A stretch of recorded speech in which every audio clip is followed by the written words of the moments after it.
शंकर प्रभु आदिनाथ मुनिनाथ आदि व्याधि अगमद मिति तुम बदमी मम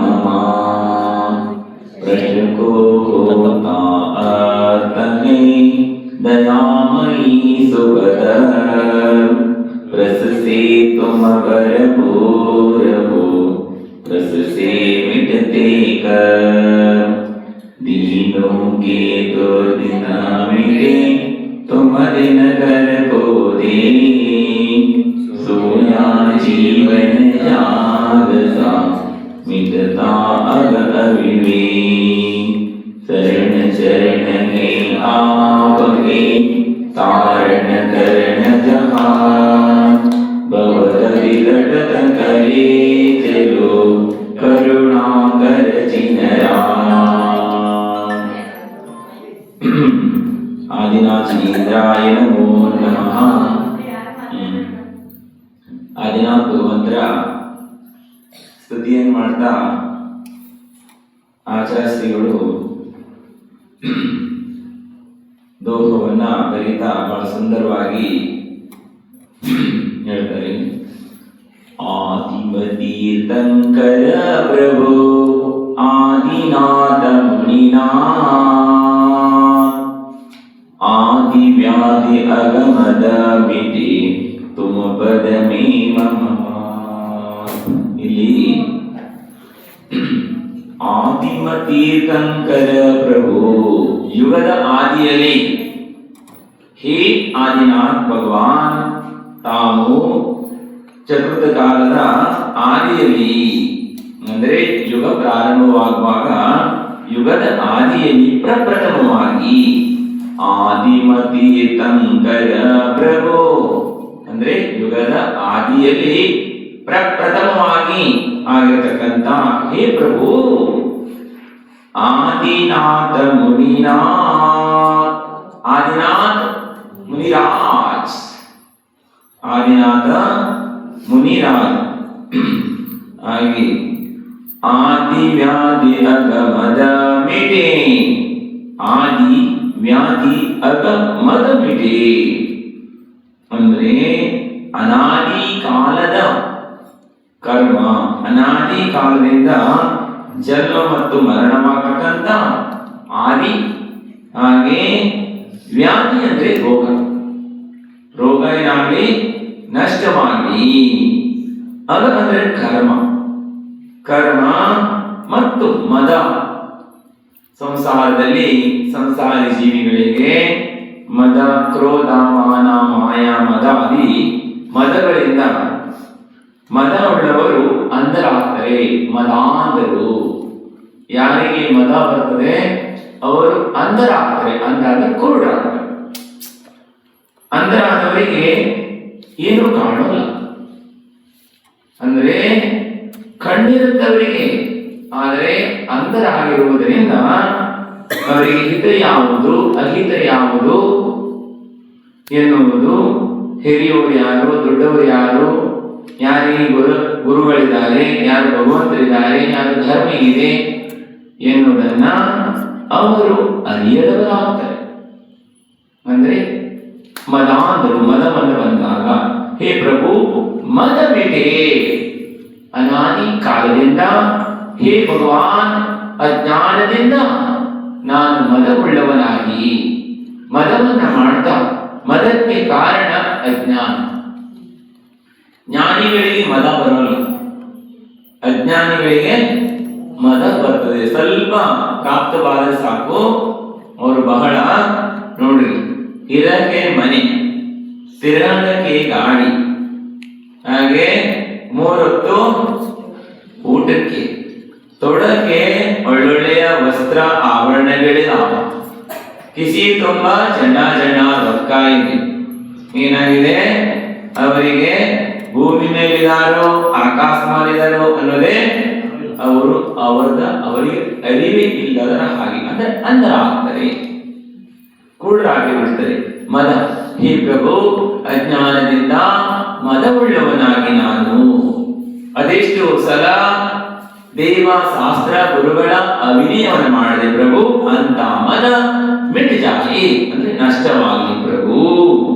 ಆದಿ ವ್ಯಾಧಿ ಅಗಮದ ಮಿಟೆ ತುಮ ಪದ ಮೇ ಮಮ ಅಂದ್ರೆ ನಿಮ್ಮ ಚರಣದಲ್ಲಿ ನನ್ನ ತಲೆಯನ್ನ ಬಗ್ಗಿಸ್ತಾ ಇದ್ದೀನಿ ಪ್ರಭು. ಏನ್ ಮಾಡ್ತಾ ಇದ್ದೀನಿ? ನಿಮ್ಮ ಚರಣದಲ್ಲಿ ನನ್ನ ತಲೆಯನ್ನ ಬಗ್ಗಿಸ್ತಾ ಇದ್ದೀನಿ. ಯಾವ ಭಾವದಿಂದ ನಾನು ಆದಿ ನಷ್ಟವಾಗಲಿ, ವ್ಯಾಧಿ ನಷ್ಟವಾಗಲಿ ಪ್ರಭು, ಹಾಗೆ ಕರ್ಮ ನಷ್ಟವಾಗಲಿ, ಮದ ನಷ್ಟವಾಗಲಿ ಎನ್ನುವ ಭಾವದೊಂದಿಗೆ ನಿಮ್ಮ ಚರಣದಲ್ಲಿ ನಾನು ತಲೆಯನ್ನ ಬಗ್ಗಿಸ್ತಾ ಇದ್ದೀನಿ. ಮಮ್ಮ ಅಂದ್ರೆ ತಲೆ ಬಗ್ಗಿಸ್ತಾ ಇದ್ದೀನಿ. ಋಷುಕೋ ತಾರ್ತಗೆ ದಯಾಮಯಿ ಸುಭದ रस से तुम भरपूर हो, रस से मिटते कर, रस से तुम भरपूर हो. हे भगवान, ನೀವು ಏನಾಗಿದ್ರಿ? ರಸಸಿ ಅಂತ ಹೇಳಿದ್ರೆ ನೀವು ಪುರುಷಾರ್ಥದಿಂದ, ಪುಣ್ಯದಿಂದ ಭರಪೂರ್ ಹೋ.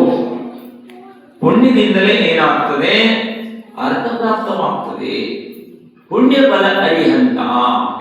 ಪುಣ್ಯ ಫಲದಿಂದ ಏನಾಗ್ತದೆ? ಅರಿಹಂತ ಫಲ ಪ್ರಾಪ್ತವಾಗ್ತದೆ. ಪುಣ್ಯ ಇಲ್ಲದೆ ಏನೂ ಪ್ರಾಪ್ತವಾಗಲ್ಲ. ಬ್ರಸ್ಕೋ ಹೋತಾ ಅರ್ಥ ಹೇ. ಯಾರಿಗೆ ಪುಣ್ಯ ಇರ್ತದ ಅವರಿಗೆ ಏನಾಗ್ತದೆ? ಅರ್ಥ ಪ್ರಾಪ್ತವಾಗ್ತದೆ, ಸಂಪತ್ತು ಪ್ರಾಪ್ತವಾಗ್ತದೆ, ಪಂಚೇಂದ್ರಿಯ ವಿಷಯಗಳು ಪ್ರಾಪ್ತವಾಗ್ತವೆ. ಪುಣ್ಯಾತ್ಮ ಜೀವ ಎಲ್ಲೆಲ್ಲಿ ಹೋಗ್ತಾರೆ ಆ ಪುಣ್ಯದಿಂದ ಅವರಿಗೆ ಎಲ್ಲವೂ ಸಹ ಅವರ ಅನುಕೂಲವಾಗಿ ಎಲ್ಲ ಪ್ರಾಪ್ತವಾಗ್ತದೆ. ಪ್ರಯತ್ನವನ್ನ ಮಾಡದೇ ಅವರ ಇಚ್ಛೆಯೆಲ್ಲವೂ ಪೂರ್ಣವಾಗ್ತದೆ. ಅಂದ್ರೆ ಇದು ಪುಣ್ಯದ ಫಲ. ಬಂಧುಗಳೇ, ಸಂಸಾರದಲ್ಲಿ ಪುಣ್ಯವೇ ಜೀವಿಗಳಿಗೆ ಸುಖವನ್ನ ಪ್ರದಾನ ಮಾಡುವಂಥದ್ದು. ಆ ಪುಣ್ಯ ಎಲ್ಲಿ ಖರೀದಿ ಮಾಡ್ತಲಿಕ್ಕಾಗ್ತದೆ? ಎಲ್ಲಿಂದ? ಆನ್ಲೈನ್ ಆರ್ಡರ್ ಮಾಡಿ ತರ್ಲಿಕ್ಕೆ ಆಗ್ತದೆ ಪುಣ್ಯನ. ಆನ್ಲೈನ್ ಆರ್ಡರ್ ಮಾಡಿ ಬರ್ತದೆ, ಎಲ್ಲ ಮನೆ ಬಾಗಿಲಿಗೆ ಬರ್ತವಲ್ಲ. ಆರ್ಡರ್ ಮಾಡಿದ್ರೆ ಒಂದು ಗಂಟೆಯೊಳಗೆ ಎಲ್ಲ ವಸ್ತು ಮನೆಗೆ ಬರ್ತಾವ. ಹಾಗೆ ಎಲ್ಲಿದಾದ್ರೂ ಪುಣ್ಯನ ಆರ್ಡರ್ ಮಾಡಿ ತರಿಸ್ತೀವಿ. ಒಂದು ವೇಳೆ ಪುಣ್ಯ ಎಲ್ಲೂ ಆರ್ಡರ್ ಮಾಡಿ ತರ್ಸಕ್ಕಾಗಲ್ಲ. ಪುಣ್ಯ ಎಲ್ಲಿ ಪ್ರಾಪ್ತವಾಗ್ತದೆ? ದೇವ ಶಾಸ್ತ್ರ ಗುರುಗಳ ಸಾನ್ನಿಧ್ಯದಲ್ಲಿ ವಿನಯದಿಂದ ಭಕ್ತಿಯನ್ನ ಮಾಡುವುದರಿಂದ, ದೇವ ಶಾಸ್ತ್ರ ಗುರುಗಳಿಗೆ ನತಮಸ್ತಕರಾಗುವುದರಿಂದ, ಮನಸ್ಸಿನಿಂದ ವಚನದಿಂದ ಸಮರ್ಪಣರಾಗುವುದರಿಂದ, ಧರ್ಮದಲ್ಲಿ ಸಮರ್ಪಣರಾಗುವುದರಿಂದ ಪುಣ್ಯದ ಸಂಚಯವಾಗ್ತದೆ. ಎಂಥ ಪುಣ್ಯ ಸಂಚಯವಾಗ್ತದೆ? ಸಾತಿಶಯ ಪುಣ್ಯ ಅಂದ್ರೆ ಇಂದು ನಷ್ಟ ಆಗದಿರುವಂತ ಪುಣ್ಯ ಸಂಚಯವಾಗ್ತದೆ. ಅಂದ್ರೆ ಯಾರಿಗೆ ಪುಣ್ಯ ಇದೆ ಅಂತವರಿಗೆ ಏನಾಗ್ತದೆ? ಸಂಪತ್ತು ಪ್ರಾಪ್ತವಾಗ್ತದೆ. ದಯಾಮಯಿ ಸುಭದ. ದಯಾಮಯಿ ಆದಂತ ಏನಾಗ್ತದೆ? ಧರ್ಮದಿಂದ ಪ್ರಾಪ್ತವಾಗ್ತದೆ. ಪುಣ್ಯ ಆದ್ರೆ ಪ್ರಾಪ್ತವಾಗ್ತದೆ. ದಯಾಮಯಿ ಆದಂತ ಧರ್ಮದಿಂದ. ದಯಾಮಯಿ ಸುಭದ. ಜಗತ್ತಿನಲ್ಲಿ ಮೂರು ಲೋಕದಲ್ಲಿ ಶುಭವಾಗಿರುವಂಥದ್ದು, ಮಂಗಲವಾದಂಥದ್ದು ಯಾವುದಿದೆ ಅಂದ್ರೆ ದಯಾಮಯಿಯಾದಂತ ಧರ್ಮ. ಅಂತ ಧರ್ಮಾತ್ಮರಿಗೆ ಪುಣ್ಯದ ಸಂಚಯವಾಗ್ತದೆ. ಎಲ್ಲಿ ದಯಾ ಇದೆ ಅಲ್ಲಿ ಶುಭವಾದಂತ ಧರ್ಮವಿದೆ. से तुम भरपूर हो, हे आदिनाथ भगवान, पुण्य से ನೀನು ಬಲವಾನ್ ಇದ್ದೀರಿ. ಭರ್ಪೂರ್ ಪುಣ್ಯ ಇದೆ ನಿಮಗೆ. ಏನಿದೆ ಭಗವಾನ್? ಪುಣ್ಯ ಫಲ ಅರಿಹಂತ. ತೀರ್ಥಂಕರ ಪ್ರಕೃತಿ ಬದ್ಧವಾಗುವಂಥದ್ದು, ತೀರ್ಥಂಕರಾಗಿ ಜಲಮೋರು ಪಡೆಯುವಂಥದ್ದು. ಬಹು ಪುಣ್ಯದಿಂದ ತೀರ್ಥಂಕರ ಪ್ರಕೃತಿ ಬದ್ಧವಾಗ್ತದೆ. ಮೂರು ಲೋಕದಲ್ಲಿ ಪುಣ್ಯಶಾಲಿ ಜೀವ ಸಂಸಾರದಲ್ಲಿ ಯಾರಿದ್ದಾರೆ ಅಂದ್ರೆ ಒಬ್ಬರೇ ಒಬ್ಬರು ಜೀವ ಇದೆ. ಅಂದ್ರ ತೀರ್ಥಂಕರಾದಂಥವರು. ತೀರ್ಥಂಕರಾಗಿ ಯಾರು ಜನ್ಮವನ್ನು ಪಡಿತಾರೆ ಮನುಷ್ಯ ಕುಲದಲ್ಲಿ, ಮನುಷ್ಯಗತಿಯಲ್ಲಿ. ಅವರು ವಿಶೇಷವಾದಂತಹ ಪುಣ್ಯಶಾಲಿಗಳಿದ್ದಾರೆ. ಅವರಿಗಿಂತ ಜಾಸ್ತಿ ಪುಣ್ಯಶಾಲಿ ಜೀವಿಗಳು ಯಾರೂ ಇರಲ್ಲ. ಹೇ ಆದಿನಾಥ್ ಭಗವಾನ್, ಯುಗದ ಆದಿಯಲ್ಲಿ ನೀವು ಏನಾದ್ರೆ ನೀವು ಆದಿನಾಥ ಮುನಿಯಾಗಿ, ಆದಿನಾಥರಾಗಿ ಜನ್ಮವನ್ನು ಪಡೆದು ಬಹು ಪುಣ್ಯದ ಆಸ್ತಿಯನ್ನು ತೆಗೆದುಕೊಂಡು ಬಂದಿದ್ರಿ. ವ್ರಸಸೆ ತುಮ ಬರಪೋರವೋ ವ್ರಸಸೆ ಮಿಟತೆ ಕರ್, ಅಂದ್ರೆ ಬಹಳ ಪುಣ್ಯವನ್ನು ಸಂಚಯ ಮಾಡ. ವ್ರಸಸೆ ತುಮ ಬರಪೋರು, ಬಹಳ ಪುಣ್ಯಶಾಲಿಗಳಾಗಿದೆ ಪ್ರಭು ನೀವು. ಮತ್ತು ವ್ರಸಸೆ ಮಿಟತೆ ಕರ್, ಪುಣ್ಯದಿಂದಾಗಲೇ ಕರ್ಮವನ್ನು ನಿರ್ಜರ ಮಾಡಲಿಕ್ಕೆ ಆಗ್ತದೆ. ಪುಣ್ಯದಿಂದಲೇ ಉತ್ತಮವಾದಂತಹ ಫಲ ಪ್ರಾಪ್ತವಾಗ್ತದೆ. ಪುಣ್ಯದಿಂದಲೇ ಸತ್ಸನ್ ಪ್ರಾಪ್ತವಾಗ್ತದೆ, ಸತ್ಕುಲ ಪ್ರಾಪ್ತವಾಗ್ತದೆ, ಸದ್ಬುದ್ಧಿ ಪ್ರಾಪ್ತವಾಗ್ತದೆ. ಸದ್ಗತಿಗೆ ಹೋಗುವಂತಹ ಜೀವಿಗಳಿಗೆ ಸದ್ಬುದ್ಧಿ ಪ್ರಾಪ್ತವಾಗ್ತದೆ. ಯಾವ ಜೀವಿಗೆ ದುರ್ಗತಿಯಾಗುವಂತದಿದೆ ಅಂತಹ ಜೀವಿಗಳಿಗೆ ಏನಾಗ್ತದೆ? ದುರ್ಬುದ್ಧಿ ಓಡ್ತದೆ. ವಿನಾಶ ಕಾಲೇನ ವಿಪರೀತ ಬುದ್ಧಿ. ಯಾವ ಜೀವಿಗೆ ದುರ್ಗತಿಯಾಗುವಂತದಿದೆ, ವಿನಾಶವಾಗುವಂತದಿದೆ, ಸಂಸಾರದಲ್ಲಿ ದುಃಖವನ್ನ ಭೋಗಿಸುವಂತದಿದೆ, ಅಂತಹ ಜೀವಿಗಳಿಗೆ ಅಸುರ ಕರ್ಮದ ಉದಯದಿಂದ ವಿನಾಶವಾಗುವಂತಹ ಬುದ್ಧಿ ಓಡುತ್ತದೆ. ಅಂದ್ರೆ ದುಷ್ಕರ್ಮವನ್ನ ಮಾಡುವಂತ, ದುಷ್ಕೃತ್ಯವನ್ನ ಮಾಡ್ತಾರೆ, ದುಶ್ಚಟಗಳಿಗೆ ಬಲಿಯಾಗ್ತಾರೆ, ದುರ್ವಚನಗಳನ್ನ ಮಾತನಾಡ್ತಾರೆ ಮತ್ತು ದುಷ್ಟವಾದಂತಹ ನಡವಳಿಕೆಯನ್ನು ಮಾಡ್ತಾರೆ. ಆದರೆ ಪುಣ್ಯಾತ್ಮರು ಯಾರಿಗೂ ಸಹ ನೋವನ್ನ ಮಾಡಲ್ಲ. ಯಾವುದೇ ಜೀವಕ್ಕೂ ಸಹ ಮನಸ್ಸಿನಿಂದ, ವಚನದಿಂದ, ಕಾಯದಿಂದ ಪುಣ್ಯಾತ್ಮರ ಜೀವವು ಯಾವಾಗಲೂ ಸಹ ಮೃದುವಾಗಿ ಅವರು ಉಚ್ಚಾರಣೆಯನ್ನ ಮಾಡ್ತಾರೆ. ಯಾವ ಜೀವಕ್ಕೂ ಸಹ ತಮ್ಮಿಂದ ದುಃಖವಾಗಬಾರದು. ಒಂದು ವೇಳೆ ಬೇರೆ ಜೀವಿಗೆ ತಪ್ಪಿಯೂ ಸಹ ಮನಸ್ಸಿನಿಂದ, ವಚನದಿಂದ, ಕಾಯದಿಂದ ದುಃಖವಾದರೆ ಬಹಳ ಪಶ್ಚಾತ್ತಾಪವನ್ನು ಪಡ್ತಾರೆ ಮತ್ತು ಬಹಳ ದುಃಖಿ ಆಗ್ತಾರೆ. ಹಾಗೆ ಭ್ರಷ್ಟೀಪರ ಪೂರ ಹೋಗು ಅಂದ್ರೆ ಭ್ರಷ್ಟಕ್ಕೆ ಮಿಟತಿ ಕರ್, ಯಾರಿಗೆ ಪುಣ್ಯಶಾಲಿಗಳಿದ್ದಾರೆ ಅಂತವರಿಗೆ ಕರ್ಮ ನಿರ್ಜನ ಮಾಡಲಿಕ್ಕೆ ಆಗ್ತದೆ. ವಜ್ರಸವನ ಆರಾಧ ಸಹನನ ಮತ್ತು ವಜ್ರಸವನ ಆರಾಧ ಸಹನನ ಪ್ರಾಪ್ತವಾದಾಗ ಪುಣ್ಯನೂ ಮಾಡುವುದು, ಪಾಪನೂ ಮಾಡುವುದು. ಮನುಷ್ಯ ಗತಿಯಲ್ಲಿ ತೀವ್ರವಾದಂತಹ ಪುಣ್ಯವನ್ನ ಮಾಡಿ ಸ್ವರ್ಗಾದಿ ಮೋಕ್ಷವನ್ನ ಪ್ರಾಪ್ತ ಮಾಡಿಕೊಳ್ಳಬಹುದು. ನರನಿಂದ ನಾರಾಯಣನಾಗುವುದಕ್ಕೆ ಸಾಧ್ಯ. ಮನುಷ್ಯ ತಾನು ಜನ್ಮವನ್ನು ಪಡೆಯಬೇಕಂದ್ರೆ ಬಹು ಪುಣ್ಯದಿಂದ ಮನುಷ್ಯವ ಪ್ರಾಪ್ತವಾಗುತ್ತದೆ. ಅದರಲ್ಲೂ ಸಹ ಜೈನ ಕುಲ ಪ್ರಾಪ್ತವಾಗಬೇಕಂದ್ರೆ ಬಹು ಪುಣ್ಯದಿಂದ ಪ್ರಾಪ್ತವಾಗುತ್ತದೆ. ಜೈನರಾದವರೇ ತೀವ್ರವಾದಂತ ಪುಣ್ಯನೂ ಜೈನರೇ ಮಾಡ್ತಾರೆ. ಜಾಸ್ತಿ ಪಾಪ ಮಾಡಿದ್ರು ಜೈನರೇ ಪಾಪ ಮಾಡ್ತಾರೆ. ಯಾಕೆಂತ ಹೇಳಿದ್ರೆ ಪ್ರಜ್ಞಾ ಅಪರಾಧ ಸಬ್ಸೆ ಬಡ ಅಪರಾಧ. ಅಂದ್ರೆ ತಿಳಿದು ತಿಳಿದು ಪಾಪವನ್ನು ಮಾಡುವಂಥದ್ದು ದೊಡ್ಡ ಪಾಪ ಇದೆ. ದೇವ ಶಾಸ್ತ್ರ ಗುರುಗಳ ಚರಣದಲ್ಲಿ ಬಂದು ಅನ್ಯ ಜಾಗದಲ್ಲಿ ಮಾಡಿದಂತ ಪಾಪವನ್ನೆಲ್ಲವೂ ಸಹ ದೇವ ಶಾಸ್ತ್ರ ಗುರುಗಳ ಸಾನ್ನಿಧ್ಯದಲ್ಲಿ ತೊಳ್ಕೊಂತಾರೆ. ಆದರೆ ತಿಳಿದು ಸಹ ಉಚ್ಚ ಕುಲದಲ್ಲಿ ಜನ್ಮವನ್ನು ಪಡೆದು ಸಹ ದೇವ ಶಾಸ್ತ್ರ ಗುರುಗಳ ಸಾನ್ನಿಧ್ಯದಲ್ಲಿ ಬಂದು ಕೆಲವರು ಪಾಪವನ್ನ ಕಟ್ಟುಕೊಂತಾರೆ. ಅಂದ್ರೆ ನಿಂದಾ ಮಾಡ್ತಾರೆ ಮತ್ತು ಅವಹೇಳನವನ್ನ ಮಾಡ್ತಾರೆ, ಅವಿನಯವನ್ನ ಮಾಡ್ತಾರೆ. ದೇವ ಶಾಸ್ತ್ರ ಗುರುಗಳ ಅವಿನಯವನ್ನ ಎಂದೂ ಸಹ ಮಾಡಬಾರದು ಬಂಧುಗಳೇ. ಇದರಿಂದ ಮಹಾನವಾದಂತಹ ಪಾಪ ಆಗ್ತದೆ. ಸೀತಾ ಅಜ್ಞಾನದಲ್ಲಿ, ಹಿಂದಿನ ಪರ್ಯಾಯದಲ್ಲಿ ಆಕೆಯು ಮಿಥ್ಯಾತ್ವದೊಂದಿಗೆ, ಅಜ್ಞಾನದೊಂದಿಗೆ ಆಕೆಯು ಮದವನ್ನ ಉಳ್ಳವಳಾಗಿ, ಕುಲದ ಮದವುಳ್ಳವಳಾಗಿ ಬ್ರಾಹ್ಮಣ ಕುಲದಲ್ಲಿ ಜನ್ಮವನ್ನು ಪಡೆದಿರುತ್ತವೆ. ಆ ಸಮಯದಲ್ಲಿ ಮುನಿಗಳ ನಿಂದ ಮಾಡ್ತಾಳಾಕಿ. ಆರಿಕೆಯರು ಮತ್ತು ಮುನಿಗಳ ಮಧ್ಯದಲ್ಲಿ ಆಕೆಯನ್ನು ಮಾಡ್ತಾರೆ, ಅವಾಚ್ಯ ಶಬ್ದಗಳನ್ನು ಉಪಯೋಗ ಮಾಡಿ ಜನರ ಮುಂದೆ ಪ್ರಚಾರವನ್ನು ಮಾಡ್ತಾಳಾಕಿ. ಆದರೆ ಅವರು ಅಣ್ಣ ತಂಗಿ ಆಗಿರ್ತಾರೆ, ವಸ್ತುಸ್ಥಿತಿಯನ್ನ ಅರ್ಥ ಮಾಡಿಕೊಳ್ಳುವಲ್ಲ. ಅದೇ ಕಣ್ಣಾರೆ ನೋಡಿದ್ರು ಸಹ ಪರಂಪರಿಸಿ ನೋಡ್ಬೇಕು. ಕಣ್ಣಲ್ಲಿ ನೋಡಿದ್ರು ಸಹ ಆಚಾರ್ಯಗಳು ಬಹಳ ಸ್ಪಷ್ಟವಾಗಿರುವುದು, ಕಣ್ಣಿಂದ ನೋಡಿದರು, ಕಿವಿಯಿಂದ ಕೇಳಿದರು, ಬಾಯಿಂದ ನುಡಿಯಬೇಡ. ಅಂದ್ರೆ ಕಿವಿ ಕೇಳಿದ್ರು, ಬಾಯಲ್ಲಿ ಹಾಗೆ ಏನ್ ಮಾಡಬಾರದು, ಹೇಳಬಾರದು. ಸಜ್ಜನರಾದಂಥವರು, ಧರ್ಮಾತ್ಮರಾದಂಥವರು ಅವರು ಪಾಪಕ್ಕೆ ಭಯವುಳ್ಳವರಾಗಿರ್ತಾರೆ, ಪಾಪ ಬೀರುವಾಗಿರ್ತಾರೆ ಎಂದೂ ಸಹ ಹೇಳಲ್ಲ. ಆದರೆ ತಿಳಿಯದೇ ಮಾಡಿದ್ರು ಸಹ ಪಾಪವಾಗ್ತದೆ. ಇನ್ನು ತಿಳಿದು ಸಹ ಪಾಪ ಮಾಡಿದ್ರಂದ್ರೆ ಅನ್ಯ ಕ್ಷೇತ್ರದಲ್ಲಿ ಮಾಡಿದಂತಹ ಪಾಪವೆಲ್ಲವೂ ಸಹ ಈ ನಷ್ಟವಾಗ್ತದೆ. ಧರ್ಮವನ್ನು ಮಾಡುವುದರಿಂದ, ಪಶ್ಚಾತ್ತಾಪವನ್ನು ಮಾಡುವುದರಿಂದ, ನಿಂದೆಯನ್ನು ಮಾಡುವುದರಿಂದ. ಆದರೆ ಧರ್ಮ ಕ್ಷೇತ್ರದಲ್ಲಿ ಮಾಡಿದಂತಹ ಪಾಪ ವಜ್ರದ ಹಾಗೆ ಕೆತ್ತಿದಂತಹ ಶಾಸನವಾಗ್ತದೆ. ಅಂದ್ರೆ ನಿಗದಿ ನಿಗಾದಿತ ಕರ್ಮಗಳ ಬಂಧವಾಗ್ತದೆ. ಇದು ಎಂದೂ ಸಹ ನಷ್ಟವಾಗಲ್ಲ. ತೀರ್ಥಂಕರ ಸಂವತ್ಸರಣದಲ್ಲಿ ಶೇಲನಾದೇವಿ ಹೋಗಿ ಹೇಳ್ತಾರೆ, ಹಾಗೆ ಹೇ ಭಗವಾನ್, ಶ್ರೇಣಿಕ ಮಹಾರಾಜನಿಗೆ ನರಕದಿಂದ ತಪ್ಪಿಸೋದಕ್ಕಾಗಿ ಭಗವಾನ್ ನೀವು ಏನು ಹೇಳ್ತೀರಿ ಎಲ್ಲ ಮಾಡಕ್ಕೆ ಆಗಿದ್ದೀನಿ, ನೀವೇನು ಹೇಳ್ತೀರಿ ಎಲ್ಲವನ್ನ ಪಾಲನೆ ಮಾಡಲಿಕ್ಕೆ ಆಗಿದ್ದೀನಿ ಪ್ರಭು.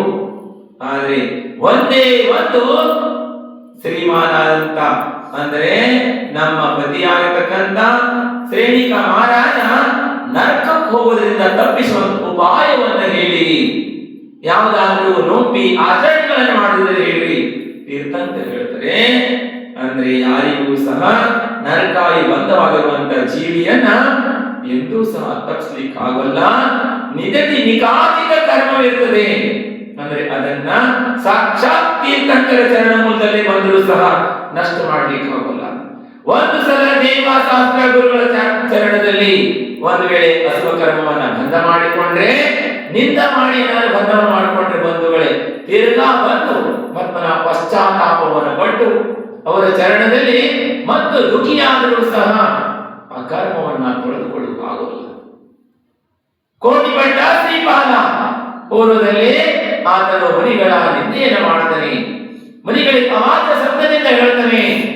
ಮುನಿಗಳಿಗೆ ಕುಷ್ಠರೋಗಿ ಎಂದು 700 ಜನ ತನ್ನ ರಾಜ ಸೇವಕರೊಂದಿಗೆ ಅಪಹಾಸ್ಯವಾಗಿ ಕೈತಟ್ಟಿ ನಗಾಡ್ತಾನೆ. ಅಷ್ಟೇ ಅಲ್ಲ, ಮುನಿಗಳನ್ನ ಎತ್ತಿ ಸಮುದ್ರದಲ್ಲಿ ಎಸೆತನಾದ ಮತ್ತು ಮುನಿಗಳ ಮೇಲೆ ತಲವಾರನ್ನ ಪ್ರಯೋಗವನ್ನು ಮಾಡ್ತಾನಾದ. ಆದರೆ ತಲವಾರು ಬಡಿಯುವಾಗ ಮನಸ್ಸು ಪರಿವರ್ತನೆಯಾಗ್ತದೆ. ಜೈನ ಧರ್ಮ ಹೇಳುತ್ತದೆ, ಮನಸ್ಸಿನಿಂದ, ವಚನದಿಂದ, ಕಾಯದಿಂದ ಮನಸ್ಸಿನಲ್ಲಿ ವಿಚಾರ ಮಾಡಿದ್ರೆ ಪಾಪದ ಬಂಧವಾಗ್ತದೆ. ಆದರೆ ಮನಸ್ಸಿನಲ್ಲಿ ವಿಚಾರ ಮಾಡಿದ್ರು ಜಿನೇಂದ್ರ ಭಗವಂತರ ಅಭಿಷೇಕ ಮಾಡಬೇಕು, ಜಿನೇಂದ್ರ ಭಗವಂತರ ಪೂಜೆಯನ್ನು ಮಾಡಬೇಕು, ತೀರ್ಥ ಕ್ಷೇತ್ರಗಳ ದರ್ಶನ ಮಾಡಬೇಕು, ಮುನಿಗಳಿಗೆ ಆಹಾರ ದಾನವನ್ನು ಮಾಡಬೇಕು, ಜಿನಮಂದಿರ ನಿರ್ಮಾಣ ಮಾಡಬೇಕು ಮತ್ತು ಜಿನವಾಣಿಯ ಪ್ರಸಾದ ಮಾಡಬೇಕು. ಭಾವ ಮಾಡಿದರೆ ಸಾಕು, ಪುಣ್ಯದ ಬಂಧವಾಗಿ ಪ್ರಾರಂಭವಾಗ್ತದೆ. ಅದೇ ರೀತಿ ಯಾರಾದ್ರೂ ಸಹ ಅಸುರ ಭಾವನೆಗಳನ್ನು ಮಾಡಿದರೂ ಸಹ ಭಾವ ಮಾಡ್ತಾ ಇಲ್ಲಿ ಕರ್ಮದ ಬಂಧವಾಗಿ ಸ್ಟಾರ್ಟ್ ಆಗ್ತದೆ. ಆದರೆ ಕೊನೆಗೆ ಆತನು ಪಶ್ಚಾತ್ತಾಪವನ್ನು ಪಡ್ತಾನೆ, ಕಣ್ಣೀರನ್ನು ಸರಿಸ್ತಾನೆ ಮತ್ತು ಪ್ರಾಯಶ್ಚಿತ್ತ ತೆಗೆದುಕೊಳ್ಳುತ್ತಾನೆ. ಆದರೆ ದೇವಶಾಸ್ತ್ರ ಗುರುಗಳ ಸನ್ನಿಧಿಯಲ್ಲಿ ಬಂಧ ಮಾಡುವಂತಹ ಕರ್ಮವನ್ನ ಅದನ್ನು ಭೋಗಿಸಿ ತೀರಬೇಕು. ಕೊನೆಗೂ ಸಹ ಶ್ರೀಪಾಲನಿಗೆ ಅದೇ ಗೋದಲ್ಲಿ ಆತನು ಕಾಮದೇವಿ ಇರ್ತಾನಂತ. ಸುಂದರವಾದಂತ ರೂಪ ಮತ್ತು ವಜ್ರ ಸಮನಾರಾದ ಸಹನೆ ಇರ್ತದೆ, ಚರ್ಮ ಶರೀರಿಯಾಗಿರ್ತಾನೆ. ಅದೇ ಗೋದಲ್ಲಿ ಆತನು ಮೋಕ್ಷಕ್ಕೆ ಹೋಗುವನಾಗಿರ್ತಾನೆ. ಕರ್ಮ ನೋಡ್ತಾ ಇರ್ತದೆ, ಆದ್ರೆ ಬಿಡಂಗಿಲ್ಲ. ಅಪರಾಧಿಯನ್ನ ಜೈಲಲ್ಲಿ ಹಾಕಿ ಶಿಕ್ಷೆಯನ್ನ ನಿಶ್ಚಿತವಾಗಿ ಕೊಡುತ್ತದೆ. ಯಾರನ್ನೂ ತಪ್ಪಿಸಿಕೊಳ್ಳಿಕ್ಕಾಗಲ್ಲ. ಆದರೆ ಆತನಿಗೆ ಕೊನೆಗೂ ಕೋಡ ಆಗ್ತದೆ. ಆತನಿಗೆ ನೋಡ್ರಿ, ಆತನಿಗೂ ಸಹ ನಿಂದ ಮಾಡ್ತಾರಲ್ಲ, ಆತನ ಅವಜ್ಞೆ ಮಾಡ್ತಾರೆ. ಮುನಿಗಳನ್ನ ಯಾವ ರೀತಿ ಆತನು ಅವಜ್ಞೆಯನ್ನು ಮಾಡಿದ್ದ, ಅವರ ಅವಿನಯವನ್ನು ಮಾಡಿದ್ದ. ಇದರಿಂದ ಆತನು ರಾಜ ಆಗಿದ್ರು ನೋಡ್ರಿ, ಅದೇ ಮೊದಲೇ ಮೋಕ್ಷಕ್ಕೆ ಹೋದ ಆತ. ಆದರೂ ಸಹ ಪೂರ್ವದಲ್ಲಿ ಮಾಡಿದಂತಹ ಕರ್ಮವನ್ನ ಭೋಗಿಸಿಕೊಳ್ಳೇ ಹೋಗಬೇಕು. ನಿಗಾದಿತ ಕರ್ಮಗಳು ನಿರ್ಜನ ಆಗಲ್ಲ ಬಂಧುಗಳೇ. ಈ ಕರ್ಮ ಎಲ್ಲಿ ಬಂದ ಆಗ್ತದೆ? ನಿಗದಿ ನಿಗಾಚಿತ ಕರ್ಮ ದೇವ ಶಾಸ್ತ್ರ ಗುರುಗಳ ಚರಣದಲ್ಲಿ ಬಂದ ಆಗ್ತದೆ.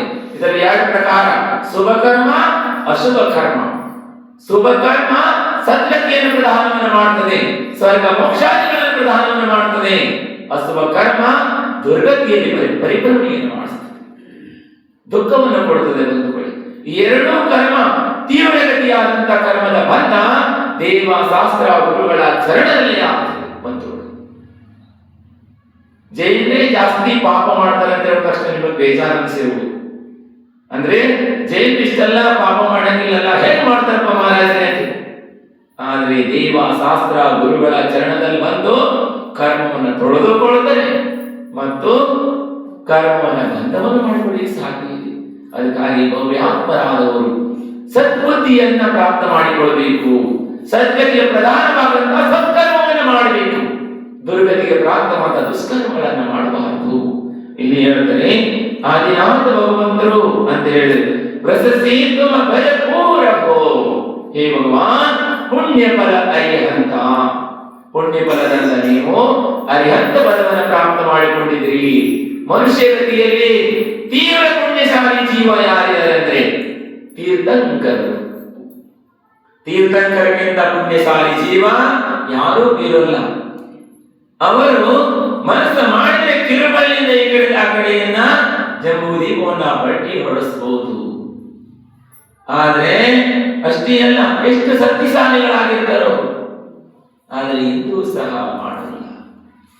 ಯಾವುದೇ ಜೀವಕ್ಕೆ ದುಃಖವನ್ನು ಕೊಡೋಲ್ಲ ಅವರು.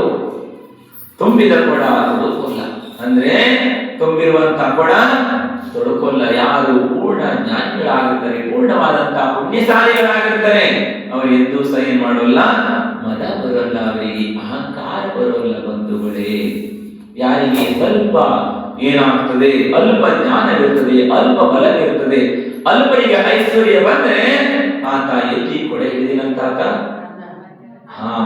ಅರ್ಧ ರಾತ್ರಿಯಲ್ಲಿ ಕೊಡೆಯನ್ನೇ ಹಿಡಿತಾನಂತಾತ. ಹಾಗೆಯೇ ಬಂಧುಗಳೇ, ಸಂಸಾರದಲ್ಲಿ ನಮ್ಮೆಲ್ಲರ ಜ್ಞಾನ ಅಲ್ಪವಾದಂತ ಜ್ಞಾನ, ಅಲ್ಪವಾದಂತ ಬಲ, ಅಲ್ಪವಾದಂತ ಸುಖ ಸಂಸಾರದಲ್ಲಿ ಇರುವಂತದ್ದು. ಪೂರ್ಣವಾದಂತ ಅಂದ್ರೆ ಮಹಾನವಾದಂತ ಜ್ಞಾನ, ಬಲ ಎಲ್ಲವೂ ಸಹ ಯಾರಿಗಿದೆ ಮನುಷ್ಯಗತಿಯಲ್ಲಿ ಅಂದ್ರೆ ತೀರ್ಥಂಕರರಿಗಿದೆ. ಅಂತ ಭರ್ಪೂರ್ ಪುಣ್ಯಿಸಿ ನೀವು ಏನಿದ್ರೆ ನೀವು ಬ್ರಸಸೆ ತುಮ ಭರ್ಪೂರಗೋ ಬ್ರಸಸೆ ಮಿಟತೆ ಕರ್. ಕರ್ಮವನ್ನ ನಷ್ಟ ಮಾಡಬೇಕಂದ್ರೂ ಪುಣ್ಯ ಬೇಕು. ಪುಣ್ಯ ಇದ್ದಾಗಲೇ ಮಾತ್ರ ಏನಾಗ್ತದೆ, ವಜ್ರಸವನ ರಾಜಸಾನ ಪ್ರಾಪ್ತವಾಗ್ತದೆ, ಸತ್ಸಂಗ ಪ್ರಾಪ್ತವಾಗ್ತದೆ, ಸದ್ಗತಿ ಈಗ ಪ್ರದಾನ ಮಾಡತಕ್ಕಂತ ಸದ್ಗತಿಗೆ ಹೋಗ್ತಕ್ಕಂತ ಭೂಮಿಗೂ ಪ್ರಾಪ್ತವಾಗ್ತದೆ. ಇದು ಪಂಚಮ ಕಾಲ, ಹುಟ್ಟ ಅವಸರಪಣಿಯ ಕಾಲವಿದು. ಅವಸರಪಣಿಯ ಕಾಲದಲ್ಲಿ ಪಂಚಮ ಕಾಲ, ಹುಟ್ಟ ಅವಸರಪಣಿಯಾದಂತ ಕಾಲ. ವಿಪರೀತವಾದಂತಹ ವೃತ್ತಿಯನ್ನು ಮಾಡ್ತಕ್ಕಂತಹ ಜೀವಿಗಳು, ವಿಪರೀತವಾದಂತಹ ಕರ್ಮವನ್ನು ಮಾಡತಕ್ಕಂತಹ ಜೀವಿಗಳು, ಪೂರ್ವದಲ್ಲಿ ವಿಪರೀತ ಕರ್ಮವನ್ನ ಬಂಧ ಮಾಡಿಕೊಂಡಂತಹ ಜೀವಿಗಳು ಈ ಹುಂಡಾವಸರ್ಪಣಿಯ ಕಾಲದಲ್ಲಿ ಜನ್ಮವನ್ನು ಪಡಿತಾರೆ. ಈ ಹುಂಡಾವಸರ್ಪಣಿಯ ಕಾಲ ಅಸಂಖ್ಯಾತ ಅವಸರ್ಪಣಿ ಕುತಸರ್ಪಣಿಗಳ ಮೇಲೆ ಒಮ್ಮೆ ಬರ್ತದೆ. ಅಂತ ಒಂದು ಕಾಲದಲ್ಲಿ ಈ ಬಂಧುಗಳೇ ಜಾಗೃತರಾಗಬೇಕು. ಜಾಗೋ अब जाए तो कभी नहीं जागेंगे नहीं, अभी जागने के अवसर है. मनुष्य को प्राप्तवाಗಿದೆ, ಜೈನ ಕುಲ ಪ್ರಾಪ್ತವಾಗಿದೆ, ದೇವ ಶಾಸ್ತ್ರ ಗುರುಗಳ ಸಾನ್ನಿಧ್ಯ ಪ್ರಾಪ್ತವಾಗಿದೆ. ದುರ್ವ್ಯಾತ್ಮರೇ, ಅಭಿ ಎಚ್ಚರ ಆಗಲಿಲ್ಲ, ತಿಳಿದುಕೊಳ್ಳಲಿಲ್ಲ, ಜಾಗೃತರಾಗಲಿಲ್ಲ, ಸದ್ಬುದ್ಧಿ ಬಂದಿಲ್ಲ ಅಂದ್ರೆ ಮುಂದೆಂದು ಬರಕ್ಕೆ ಸಾಧ್ಯ ಇಲ್ಲ. ಹೇಳ್ತಾರೆ ಪ್ರಶಸ್ತಿ ತುಮ ಭರ್ಪೂರವು ಪ್ರಶಸ್ತಿ ಮಿಟತೆ ಕರ್ಮ. ಪ್ರಸಿದ್ಧತೆಯ ಪುಣ್ಯದಿಂದ ಏನಾಗ್ತದೆ, ಎಲ್ಲ ಕರ್ಮವನ್ನ ನಿರ್ಜನೆ ಮಾಡ್ಲಿಕ್ಕೆ ಆಗ್ತದೆ. ಕರ್ಮ ಮಾಡೋದಕ್ಕೂ ಪುಣ್ಯ ಬೇಕು, ಧರ್ಮ ಮಾಡೋದಕ್ಕೂ ಪುಣ್ಯ ಬೇಕು. ಧರ್ಮೇಸೋರ್ ಕರ್ಮೇಸೋರ್ ಅಂದ್ರೆ ಧರ್ಮ ಮಾಡೋದಕ್ಕೂ ಪುಣ್ಯ ಬೇಕು, ಕರ್ಮ ಮಾಡೋದಕ್ಕೂ ಪುಣ್ಯ ಬೇಕು.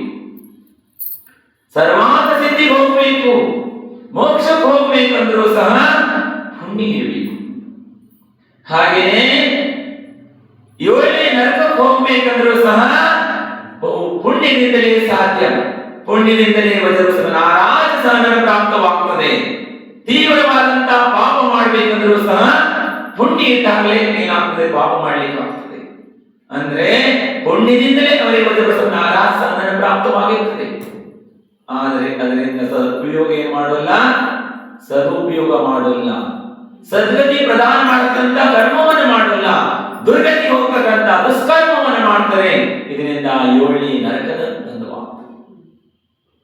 ಸಾಮಾನ್ಯ 7ನೇ ನರಕ ಬಂದಾಗಲ್ಲ. ಈ ಕಾಲದಲ್ಲಿ ಎಷ್ಟು ಬೇಕಾದ ಪಾಪ ಮಾಡಿ 7ನೇ ನರಕಕ್ಕೆ ಹೋಗ್ಲಿಕ್ಕೆ ಆಗೋಲ್ಲ.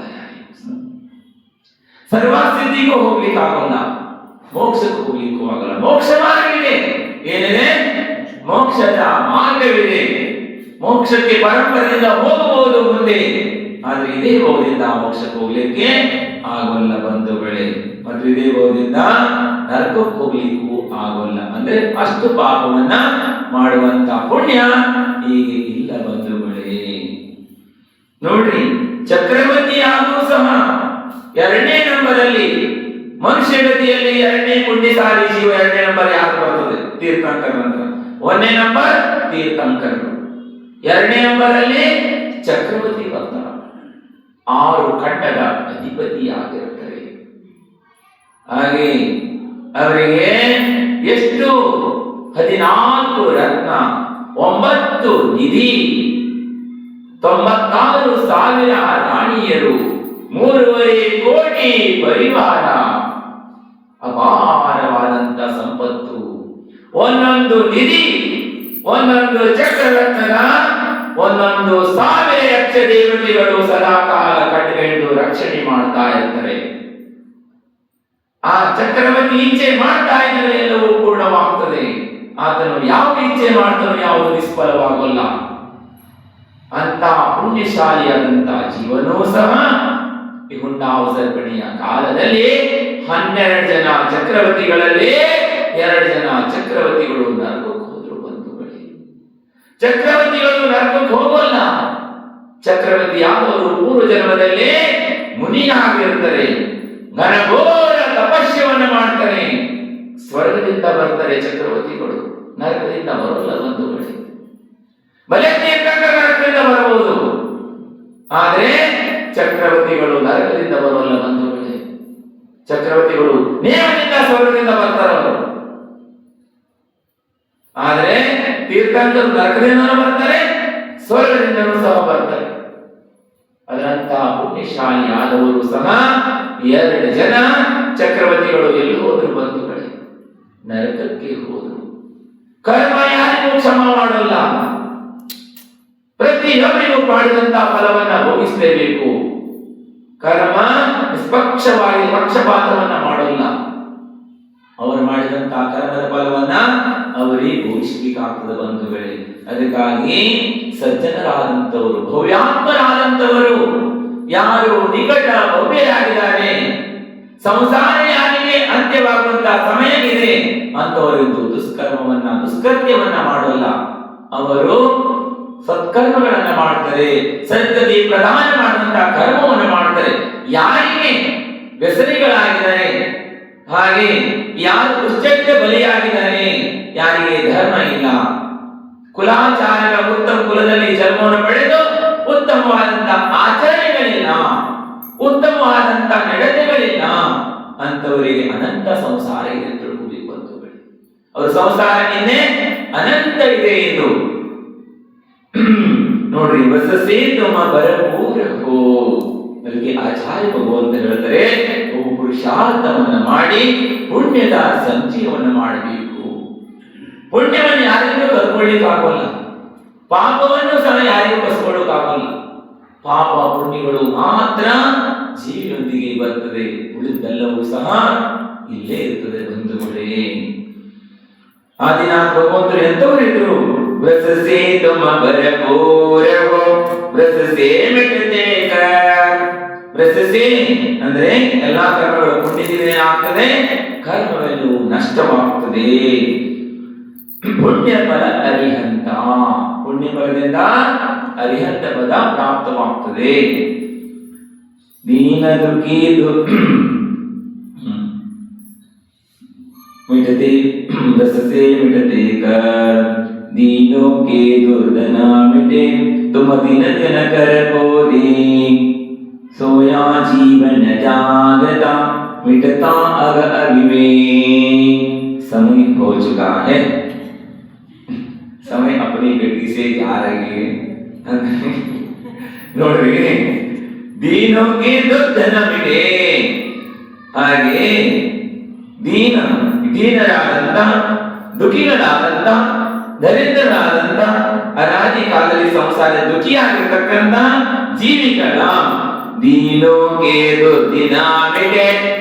ದುರ್ದಿನ್ ಅಂದ್ರೆ ದುಃಖದ ದಿನ. ಎಂತ ದಿನ? ದುಃಖದ ದಿನ. ದೀನೋಗೆ ದುರ್ದಿನ ಬಿಡೆ. तुम दिन ಕರಕೋದಿ. ಹೇ ಪ್ರಭು, ದಿನಕರನನ್ನು ನೋಡುವುದರಿಂದ ಅಂದರೆ ಕೇವಲ ಜ್ಞಾನಿಯಾದಂತ ಅರಿಹಂತ ಪ್ರಭುಗಳನ್ನ ನಿಮ್ಮನ್ನ ನೋಡುವುದರಿಂದ, ನಿಮ್ಮ ದರ್ಶನ ಮಾತ್ರದಿಂದ, ಸೂರ್ಯನನ್ನ ನೋಡುವುದರಿಂದ ಯಾವ ರೀತಿ ಅಂಧಕಾರವು ದೂರವಾಗ್ತದೆ, ರಾತ್ರಿಯು ದೂರವಾಗ್ತದೋ ಅದೇ ರೀತಿ ಸಂಸಾರದಲ್ಲಿ ದುರ್ಧನರಾದಂತ, ಹಾಗೆ ದರಿದ್ರರಾಗಿರುವಂತ, ದುಃಖಿಯಾಗಿರುವಂತಹ ಜೀವಿಗಳ ದುಃಖವೆಲ್ಲವೂ ಸಹ ತುಂಬ ದಿನ ಕರಗೋದೆ. ನಿಮ್ಮ ದಿನಕರನನ್ನ ನೋಡುವುದು, ದಿನಕರ ಅಂದ್ರೆ ಸೂರ್ಯನಿಗೆ ಹೇಳ್ತಾರೆ. ಏನ್ ಹೇಳ್ತಾರ? ಸೂರ್ಯನಿಗೆ ಹೇಳ್ತಾನೆ. ಈಗ ಇರ್ತಕ್ಕಂಥ ಅಂದ್ರೆ ಈ ಸೂರ್ಯ ಅಲ್ಲ, ಜ್ಞಾನ ಸೂರ್ಯನಾದಂತ ಅಂದ್ರೆ ಅರಿಹಂತ ಭಗವಂತರು ಆಗಿರಂತ ಆದಿನಾಥ ಭಗವಂತರನ್ನ ನೋಡುವುದರಿಂದ, ಜಿನೇಂದ್ರ ಭಗವಂತರ ದರ್ಶನ ಮಾಡುವುದರಿಂದ, ಜಿನೇಂದ್ರ ಭಗವಂತರ ದರ್ಶನದಿಂದ ಸಮ್ಯಕ್ತ್ವ ಪ್ರಾಪ್ತವಾಗ್ತದೆ. ಅನಾದಿ ಕಾಲದ ನಿತ್ಯತ್ವ ನಷ್ಟವಾಗಿ ಹೋಗ್ತದೆ. ಸಂಸಾರಕ್ಕೆ ದುಃಖಕ್ಕೆ ಕಾರಣ, ಸಂಸಾರ ಪರಿಭ್ರಮಣೆಗೆ ಕಾರಣ ಬಂಧುಗಳೇ ಒಂದೇ ಮೋಹನೀಯವಾದಂತಹ ಕರ್ಮ. ಅಂದ್ರೆ ಮೋಹನೀಯ ಕರ್ಮದಲ್ಲಿ ಎರಡು ಪ್ರಕಾರ: ದರ್ಶನ ಮೋಹನೀಯ, ಚಾರಿತ್ರ ಮೋಹನೀಯ ಕರ್ಮ. ದರ್ಶನ ಮೋಹನೀಯ ಕರ್ಮ ಜಿನೇಂದ್ರ ಭಗವಂತರ ದರ್ಶನ ಮಾತ್ರದಿಂದಲೇ ಏನಾಗ್ತದೆ? ನಷ್ಟವಾಗಿ ಸಮ್ಯಕ್ ದರ್ಶನ ಪ್ರಾಪ್ತವಾಗ್ತದೆ. ದೀನೋಗಿ ದುರ್ದಿನ ಮಿಟೆ ತುಮ ದಿನ ಕರಕೋದೆ. ತುಮ ದಿನಕರನ ನೋಡುವುದರಿಂದ ಭವ್ಯಾತ್ಮದ ಏನಾಗ್ತದೆ? ಅವರಿಗೆ ಸಮ್ಯಕ್ತ್ವ ಪ್ರಾಪ್ತವಾಗ್ತದೆ. ಸೋಯಾ ಜೀವನ ಜಾಗತ ಮಿಟತಾ ಅಗ ಅವಿವೇಕ್. ಸೋಯಾ ವಾಚಿ, ಸಂಸಾರದಲ್ಲಿ ನಿದ್ದೆ ಮಾಡ್ತಿದ್ದಾರ, ಮೋಹ ನಿದ್ರೆಯಲ್ಲಿ ಮಗ್ನರಾಗಿರ್ತಾರೆ ಸಂಸಾರಿ ಜೀವ. ಮೋಹ ಎನ್ನುವಂತ ನಿದ್ರೆಯಲ್ಲಿ, ಯಾವ ನಿದ್ರೆಯಲ್ಲಿ? ಮೋಹ ಎನ್ನುವಂತ ಗಾಢವಾದಂತ ನಿದ್ರೆ. सोया जीवन जागता, सोया हुआ जीव जाग जाता है. ಎಚ್ಚರ ಆಗ್ತದ. ಏನಾಗ್ತದ? ಅನಾದಿ ಕಾಲದ ಮೋಹ ನಿದ್ರೆ ಇಂದ ಅವರಿಗೆ ಎಚ್ಚರ ಆಗ್ತದೆ. ಮಿಟತಾ ಅಗ ಅವಿವೇಕ್, ಮಿಟ್ ಜಾತಾ ಹೈ ಅವಿವೇಕ್, ಅಜ್ಞಾನ ಮತ್ತು ಮಿಥ್ಯಾ. ಏನಾಗ್ತದ? ಮಿಟ್ ಜಾತಾ ಹೈ, ನಷ್ಟವಾಗ್ತದೆ. ಅಗ ಹಾಗೆ ಅವಿವೇಕ್, ಅವಿವೇಕವಾದಂತ ಮೋಹನೀಯ ಕರ್ಮ ಏನಾಗ್ತದೆ? ನಷ್ಟವಾಗಿ ಹೋಗ್ತದೆ. ಹೇ ಆದಿನಾಥ ಭಗವಾನ್, ಯುಗದ ಆದಿಯಲ್ಲಿ ನೀವು ಜನ್ಮವನ್ನು ಪಡೆದು ಭವ್ಯ ಜೀವಿಗಳನ್ನ ಉದ್ಧಾರವನ್ನು ಮಾಡಿದಿರಿ. ಹಾಗೆ ಹೇ ಭಗವಾನ್, ಶರಣ ಚರಣ ಹೇ ಆಪಕೆ ತಾರಣ ತರಣ ಜಹಾನ್, ಭವದಲ್ಲಿ ತರದ ಕಲೆ ಚಲೋ ಕರುಣಾ ಕರತಿ ನರಾನ್. ಹೇ ಆದಿನಾಥ ಭಗವಾನ್, ಶರಣ ಚರಣ ಹೇ ಆಪಕೆ ಅಂದ್ರೆ ನಿಮ್ಮ ನಿಮ್ಮ ಚರಣ ಶರಣ ಹೋಗುವುದಕ್ಕೆ ಯೋಗ್ಯವಾಗಿದೆ. ಶರಣ ಚರಣ ಹೇ ಆಪಕೆ, ನಿಮ್ಮ ಜಗತ್ತಿನಲ್ಲಿ ಶರಣ ಹೋಗುವುದಕ್ಕೆ ನೀವೊಬ್ಬರೇ ಇದ್ದೀರಿ. ಜಗತ್ತಿನಲ್ಲಿ ಯಾರು ಶರಣಿಲ್ಲ ಪ್ರಭು. ಭವ್ಯಾತ್ಮರಿಗೆ, ದುಃಖಿಯಾಗಿರುವಂತಹ ಸಂಸಾರಿ ಜೀವಿಗೆ ಶರಣ ಹೋಗುವುದಕ್ಕೆ ನೀವು ಯೋಗ್ಯರಾಗಿದ್ದೀರಿ. ಶರಣ ಚರಣ ಹೇ, ನಿಮ್ಮ ಚರಣ आपके कारण तरण जहान. ಯಾರು ಸಂಸಾರದ ಭಯಭೀತರಾಗ್ತಾರೆ, ಪಾಪ ಬೀರು ಧರ್ಮಾತ್ಮರು, ಯಾರು ಪಾಪದಿಂದ ಬೀರುವಾಗ್ತಾರೆ, ಪಾಪದಿಂದ ಭಯವುಳ್ಳವರಾಗ್ತಾರೆ, ಅಂತವರೇ ಜಿನೇಂದ್ರ ಭಗವಂತರ ಚರಣದಲ್ಲಿ ಬರ್ತಾರೆ. ಪಾಪದ ಭಯವಿಲ್ಲದವರೆಂದೂ ಸಹ ಧರ್ಮ ಮಾಡ್ಲಿಕ್ಕೆ ಬರೋಲ್ಲ. ಪಾಪದಿಂದ ಯಾರಿಗೆ ಭಯ ಆಗ್ಲಿಲ್ಲ ಇನ್ನು ಅಂತವರು ಭಗವಂತರ ಚರಣದಲ್ಲಿ ಬರ್ಲಿಕ್ಕಾಗಲ್ಲ, ಗುರುಗಳ ಚರಣದಲ್ಲಿ ಬರ್ಲಿಕ್ಕಾಗಲ್ಲ, ಧರ್ಮಕ್ಕೆ ಶರಣ ಹೋಗ್ಲಿಕ್ಕಾಗಲ್ಲ. ಬಂಧುಗಳೇ, ಯಾರು ಪಾಪ ಬೀರುಗಳಿದ್ದಾರೆ, ಪಾಪದಿಂದ ಭಯವುಳ್ಳವರಾಗಿದ್ದಾರೆ. ಬೀರು ಅಂದ್ರೆ ಭಯವುಳ್ಳವರು, ಅಂಜುವಂತವರು. ಹಾಗೆ ತಾರಣ ತರಣ ಜಹಾನ್ ಅಂದ್ರೆ ನಿಮ್ಮ ಚರಣದಲ್ಲಿ ಯಾರು ಬರ್ತಾರೆ, ಬಂದಂತವರು ಸಂಸಾರವನ್ನ ದಾಟಿ ಹೋಗ್ತಾರೆ. ಕಾರಣ ಅಂದ್ರೆ ಸಂಸಾರವನ್ನ ದಾಟಿ ಬಿಡ್ತಾರೆ, ಅಂದ್ರೆ ಸಂಸಾರದ ಪಾರ ಆಗ್ತಾರೆ. ಭವದದಿ ದಡದ ಕಲೆ ಚಲೋ. ಹೇ ಭಗವಾನ್, ಎಲ್ಲಿ ತನಕ? ಭವದ ಕೊನೆ ತನಕ. ಎಲ್ಲಿ ತನಕ? ಅಂತಿಮ ತನಕ. ಭವದದಿ ಅಧಿಕ ಲೇ ಚಲೋ ಕರುಣಾಕರ ಜಿನರ. ಹೇ ಭಗವಾನ್, ನೀವೇನಿದ್ದೀರಿ? ಕರುಣಾವಂತರಿದ್ದೀರಿ, ಕರುಣಾ ಇದ್ದೀರಿ ಪ್ರಭು. ಹಾಗೆ ಸಂಸಾರ ಅಂತಿ ತನಕ ನಮ್ಮನ್ನ ಕೈ ಬಿಡಬೇಡ ಪ್ರಭು. ನಿಮ್ಮ ಚರಣದಲ್ಲಿ ನಾನು ಏನು ಮಾಡಿ ಶರಣ ಬಂದಿದ್ದೇನೆ ಪ್ರಭು. ಸಂಸಾರವನ್ನ ಪಾರು ಮಾಡು. ಹೇ ಯುಗದ ಆದಿಯಲ್ಲಿ ಆದಿನಾಥ ಭಗವಾನ್, ನಿಮ್ಮ ಚರಣದಲ್ಲಿ ನಾನೇನು ಬಂದಿದ್ದೇನೆ. ಸಂಸಾರ ನಿಶ್ಚಿತವಾಗಿ ಪಾರ ಆಗ್ತದೆ. ಯಾರು ಭಗವಂತರ ಚರಣದಲ್ಲಿ ಬರ್ತಾರೆ, ಭಗವಂತರ ಶರಣ ಬರ್ತಾರೆ. ಶರಣ ಹೋಗುವುದಕ್ಕೆ ಜಗತ್ತಿನಲ್ಲಿ 4 ಸರಣಿಗಳು, 4 ಉತ್ತಮನಿದ್ದೇವೆ. ಹಾಗೆ 4 ಮಂಗಲ ಇದೆ. ಅನಾದಿ ಕಾಲದಲ್ಲೂ 4 ಇದೆ. ಈ 4ರ ಹೊರತಾಗಿ ಅನ್ಯತಾ ಇಲ್ಲವೇ ಇಲ್ಲ ಬಂಧುಗಳು. ಸಂಸಾರದಲ್ಲಿ ಶರಣ ಹೋಗುವುದಕ್ಕೆ ಮಂಗಲವಾದಂಥದ್ದು ಮತ್ತು ಉತ್ತಮವಾದಂಥದ್ದು 4 ಇದೆ. ಯಾರು ಶರಣ ಬರ್ತಾರೆ, ಸಂಸಾರದ ಪಾರಾಗಿ ಹೋಗ್ತಾರೆ. ಬೇಡ पार हो जाता है। आदिनाथ भगवान की जय हो।